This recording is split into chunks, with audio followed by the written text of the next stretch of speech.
झडतीदरम्यान फरार पोलीस निरीक्षकाच्या घरातून 1 कोटी रुपयांची रोकड, सोन्याची बिस्किटे आणि दागिनेही सापडले.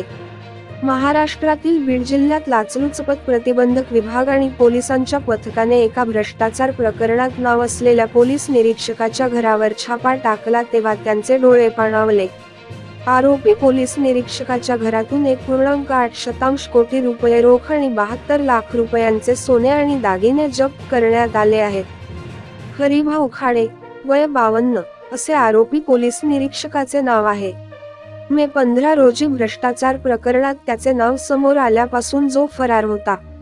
या प्रकरणी पीटीआयला माहिती देताना एका वरिष्ठ पोलीस अधिकाऱ्याने सांगितले की लाचलुचपत प्रतिबंधक विभागाने पोलीस निरीक्षक हरिभाऊ खाडे आणि अन्य दोघांविरुद्ध एका प्रकरणात तक्रारदाराला आरोपीनं बनवल्याबद्दल 1 कोटी रुपयांची मागणी केल्याप्रकरणी गुन्हा दाखल केला आहे, नोंदणी केली आहे. मात्र आरोपी पोलीस निरीक्षक हरिभाऊ खाडे यांनी नंतर लाचेची रक्कम 30 लाखांवर आणली.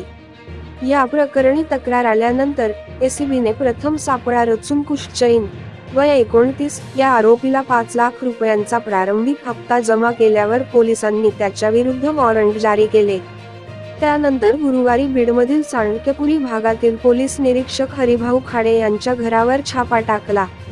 झडती दरम्यान पोलीस आणि लाचलुचपत प्रतिबंधक विभागाच्या पथकाने 1.8 कोटी रुपये रोख, 970 ग्रॅम सोन्याची बिस्किटे, 72 लाख रुपयांचे दागिने आणि 5.5 किलो चांदी जप्त केली, जे कायदेशीररित्या जप्त करण्यात आले.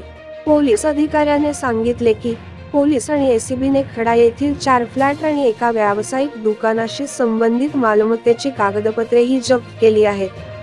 महाराष्ट्र राज्य प्रमुख कुणाल भानुशाली यांचा अहवाल.